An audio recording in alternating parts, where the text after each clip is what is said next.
একটি স্মার্টফোনের যে লক স্ক্রিন থাকে, যেমন আমার ফোনটা এভাবে অন হয়ে আছে এবং এটি যদি অটোমেটিকলি বন্ধ হয়ে যায়, সেটার জন্য কিন্তু আমার সেটিং থেকে টাইমলাইন সেট করে দিতে হয়।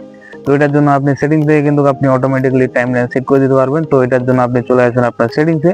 তো সেটিংসে আসার পর নিচের দিকে লক্ষ্য করে দেখবেন বা আপনার যে অপশনগুলো আছে সেখানে অপশনগুলোর নিচের দিকে একটু দেখতে পারবেন যে লক স্ক্রিন নামে একটা অপশন আছে।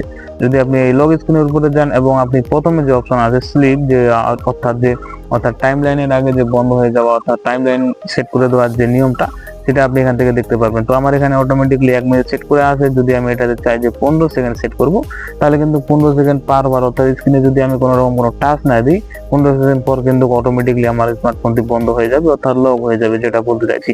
তো আপনি চাইলে এখান থেকে 10 মিনিট পর্যন্ত আমার এখানে সেট করতে পারবেন। যদি আপনি এখান থেকে নিচের দিকে দেখতে পাচ্ছেন যে একটি অপশন আছে নেভার অপশন, যদি আমি নেভার অপশনটা বন্ধ রাখি, বন্ধ না চালু করে রাখি, তো এটা চালু করে রাখার ফলে আপনার ফোনটি যদি আপনি এভাবে অন করে রাখেন এবং আপনার স্মার্টফোনের উপরে কোনো রকম কোনো টাচ বা স্ক্রিনে টাচ না করে থাকেন, তাহলে যতক্ষণ পর্যন্ত ফোনের চার্জ না শেষ হয় ততক্ষণ পর্যন্ত কিন্তু এই যে আপনার যে স্মার্টফোনটি এইভাবে কিন্তু থেকে যাবে।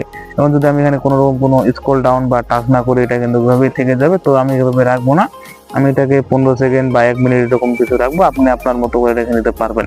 তো আমি এখান থেকে 15 সেকেন্ডের আমি এটা সেট করে নিলাম। তো আপনিও চাইলে আপনার ফোনের যে লক স্ক্রিন, সেটা টাইমলাইন কিন্তু আপনি এখান থেকে এসে সেট করে নিতে পারবেন।